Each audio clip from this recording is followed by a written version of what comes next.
me sa jeni informuar. Por edhe për ju që nuk jeni të informuar, Bitcoin është në rënje të lirë.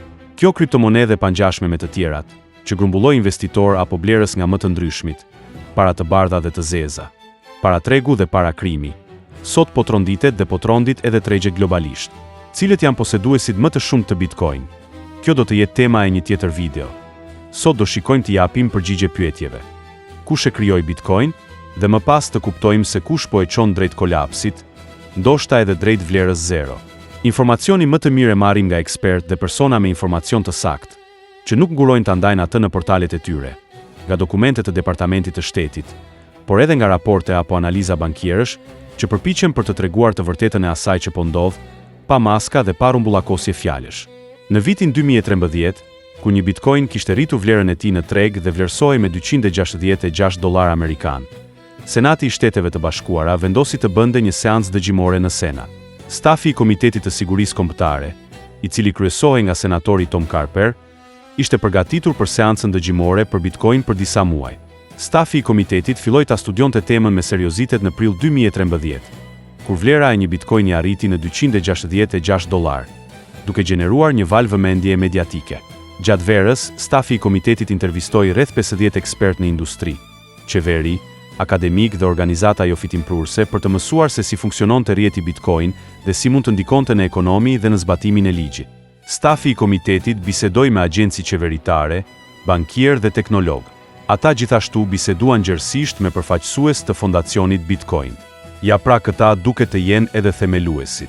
Në gusht, komiteti dërgoi një sër letrash tek agjencitë federale duke kërkuar mendimet e tyre mbi Bitcoin dhe monedhat e tjera virtuale.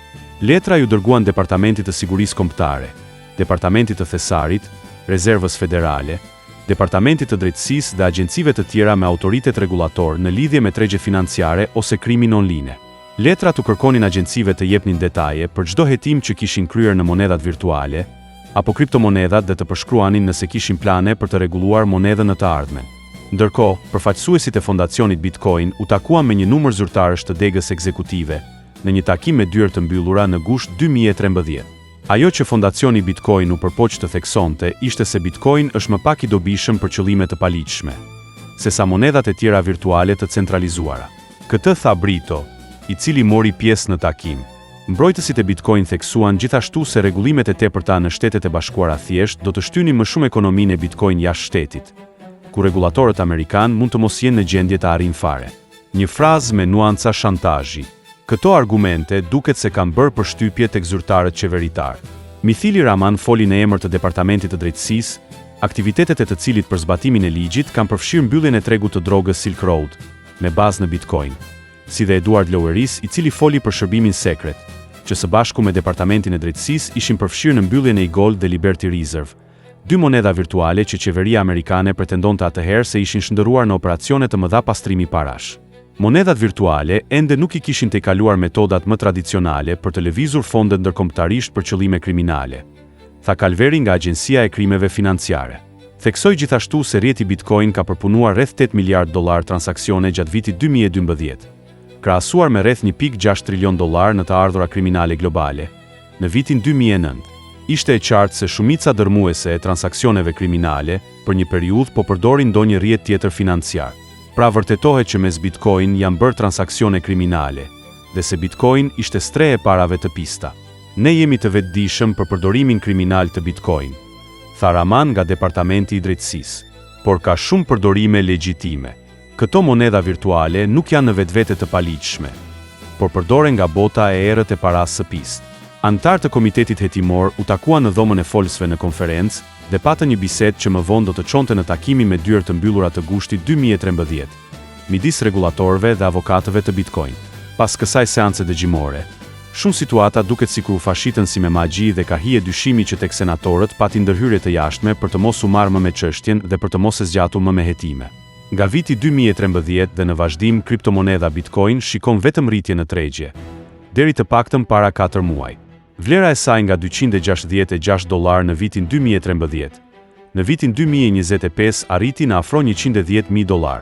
Shifra marramendëse për një kriptovalutë që ushqehej nga 2 rryma dhe 1 turm. 2 rrymat janë njëra paraja e krimit dhe tjetra paraja e korporatave megjistane. Të tretët në lojë janë aktorët e vegjël, njerëz të thjesht që padyshim fituan, por që sot po humbasin, me përjashtim të korporatave, që u tërhoqën dhe shitën kriptomonedat e tyre Bitcoin në kohë. Por edhe të vegjëlit, një pjesë me shpresë se mund të ishte një rënje momentale mbetën peng i shpresës dhe nuk u tërhoqën në kohë për të mos humbur fitimet e tyre të vogla. Gjithsesi, grupi i parave të krimit duket se do të jetë më i dëmtuari, sepse për ta Bitcoin ishte parajsa ku depozitonin shuma kolosale. Për disa monedha, një transakcion që nuk u ofronte askush dhe asnjë lloj biznesi. Gjithashtu të gjithë ishin të bindur se Bitcoin ishte solid dhe vështirësisht i thyeshëm. Këta persona që paranë e tyre të pist nuk e kalonin dot në bank, e konvertuan në Bitcoin që sot ka humbur më shumë se gjysmën e vlerës. Do t'i shesin edhe ky grup i parave të pista monedhat e tyre me çmimin e rënë, apo do të riskojnë, ndërsa për korporatat shitja ishte një procedurë e thjeshtë. Për paratë e krimit nuk është njësoj. Nëse riskojnë, duket se do të humbasin gjithçka. Pasi disheza e Bitcoin duket e pandalshme dhe më vonë do u them edhe dy arsye që mbështesin rënjen, por që mund të ketë edhe më shumë arsye. Nëse do i tërheqin, sërish grupet kriminale do i mbajnë në një portofol tjetër kripto, ose do i kalojnë në stableksojnë në kompani offshore. Por e gjitha duket një ndërmarrje e pasigurt për sa i përket gjurmimit prej këtej dhe në vazhdim, duke theksuar që askush nuk e di se kush është koka dhe kush mban çelësat në blockchain. Këta persona nuk mund t'i kalon këto para në llogaritë e tyre bankare, siç po bëjnë njerëzit e zakonshëm, që i kanë para me punë dhe të justifikuara. Këto janë para të zeza dhe kurse si nuk mund të kalojnë në një bank, ku automatikisht do të konfiskoheshin si të pajustifikuara, nëse do të depozitoheshin. Kthehemi tek Epstein dhe komentojmë atë që thon disa se prapa Bitcoin fshihet Epstein. Kjo tezë bie, pasi sot lexova se Epstein në vitet 2011-2012 pyeste miq të tij se si funksionon sistemi Bitcoin. Pasi e sqaruan tregoi interes maksimal, dhe padyshim pas këtij momenti, mund të jetë pjesë reale e lojës në prapasken, që duket se është lojë për të krijuar fitime për disa, për të bërë stre momentale për paratë e krimit. Dhe këtu pa ngurim mund të flasim për një sistem piramid, flus. Paraja e zezë që po mblidhej ndër vite dhe u pompua me rritje të shumë fishta të vlerës. Në një moment do të çahej dhe njerëzit do të humbisnin gjithçka. Në këtë moment Epstein dhe korporata disa fishonin fitimet, rëmbenin gjithçka nga tregu i parasë së krimit, tërhiqnin monedhat e tyre dhe gjithçka më pas zerohej.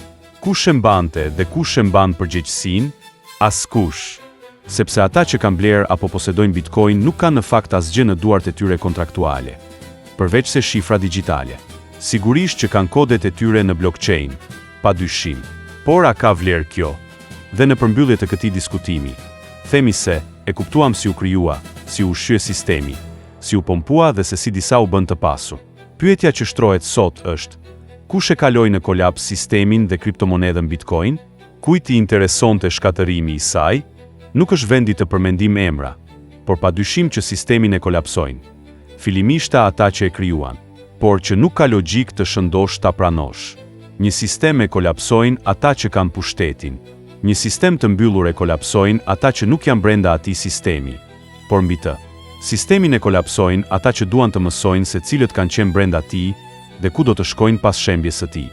Sistemin e shkatërrojnë ata që kanë për detyrë dhe funksion procesin follow the money. Dhe këtë të fundit e besoj më shumë se çdo gjë.